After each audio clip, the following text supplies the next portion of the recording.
jadinya seperti itu. Jadi dugaan perlakuan istimewa terhadap Nikita Mirzani, jawabannya tidak ada perlakuan istimewa karena dia ditahan dan tahanannya pun juga sama begitu. Jadi tidak ada perlakuan istimewa terhadap penahanan Nikita Mirzani. Ketika sudah ditahan itu nggak ada istimewanya. Siapapun yang ditahan di penjara atau di sel udah nggak istimewa lagi gitu. Itu udah benar kerja dari pihak penyidik Polda Metro Jaya gitu. Bang Deo, kalau dibanding kasus Kapolres Ngada nih yang tentang pencabulan, dia belum lama aja udah rilis, tapi Nivi udah Ya. belum dirilis juga. Kenapa tuh Bang? Iya, itu urusannya Humas Polda Metro Jaya.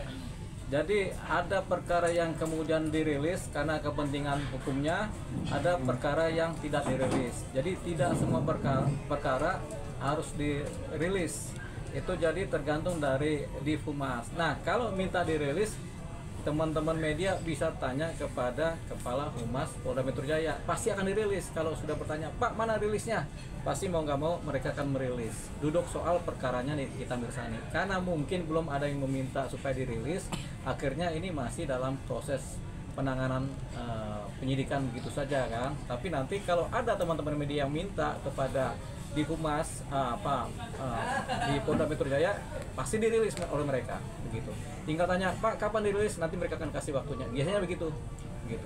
Bang Deo, ini kan juga sang putri Nikita Mirzani kan meminta penangguhan untuk ibunya gitu. Laura ini kan masih di bawah umur Bang, mungkin dari segi hukum sendiri akan disahkan atau gimana Bang? Jadi seseorang yang belum dewasa secara hukum tidak bisa bertindak sebagai subjek hukum dewasa.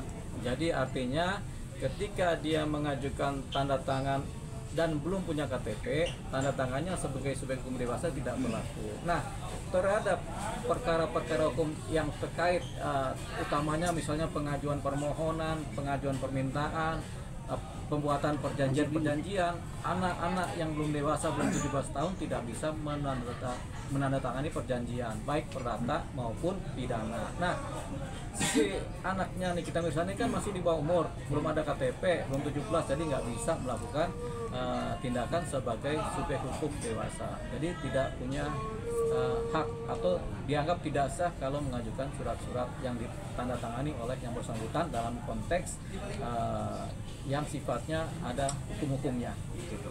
Mungkin syarat-syarat untuk meminta penangguhan itu seperti apa sih Bang? Jadi begini, syarat permintaan penangguhan itu bisa diajukan oleh penasihat hukum, bisa diajukan oleh keluarga, bisa diajukan oleh RT RW, bisa juga oleh orang yang kenal dengan si tersangka yang bersangkutan, bisa juga oleh tersangka sendiri mengajukan. Cuman yang paling kuat mengajukan permohonan penangguhan penahanan itu adalah pihak keluarga dan atau penasihat hukumnya. Jadi biasanya itu penasihat hukum mengajukan permohonan dengan jaminan, keluarga mengajukan permohonan juga dengan jaminan. Jaminannya apa? Bisa jaminan uang, bisa jaminan badannya si pemohon. Nah, itu dia. Tapi yang jelas, apakah ini akan dikabulkan? Jawabannya sulit, khususnya terhadap kasus yang seperti yang dialami oleh Nikita Mirzani, yaitu kasus pemerasan. Itu kasus yang sulit untuk ditangguhkan. Bang, tapi kan melihat kasus ini kan kayaknya ada otak di balik semuanya, Bang. Gimana, Bang? Kasus ini ada otak di balik semuanya. Iya, kita hanya yang salah satunya. Oh ya, kita belum tahu siapa pelaku utamanya. Pelaku utama, sutradaranya, pelaku utamanya, pelakunya, kemudian yang turut serta melakukannya kita belum tahu. Tapi yang jelas, yang baru tampak patut diduga pelaku utama adalah Nikita Mirzani. Tapi kalau kemudian diketemukan pelaku utama lain, jadi ada dua pelaku utama. Karena yang memeraskan patut diduga adalah Nikita Mirzani dan Mail. Tapi ada yang mengojok-ojok nih bahasa ininya kan. Nah, mengojok-ojok ini apakah dia pelaku utama atau dia cuma sebagai provokator gitu tanpa mendapatkan keuntungan apapun juga. Atau kalau dia memprovokasi tapi dia juga menerima untung manfaat dari proses pemerasan ini, dia juga sebagai pelaku, bahkan bisa jadi sebagai pelaku utama. Ini semua tergantung dari penyidikan yang sedang berjalan di Polda Metro Jaya. Kalau memang ada mengarah ada pelaku utama lain yang sebagai provokator atau yang sebagai penghubung atau pemberi ide, nah inilah yang disebut sebagai sutradaranya dalam hukum begitu. Jadi pelaku utamanya dia. Jadi namanya otak pelaku gitu. Jadi terkesan NM ini dikambing hitamkan nggak, Bang? Sang badan atau gimana, Bang? Iya. NM ini termasuk pelaku, jadi bukan kambing hitam, tapi memang dia patut diduga sebagai pelaku. Tapi kalau ada pelaku utama, berarti ada pelaku kan, jadi ada pelaku utama, ada sutradara nih, otak pelaku, pelaku utama, kemudian ada pelaku lapangan, ada kemudian yang turut serta melakukan.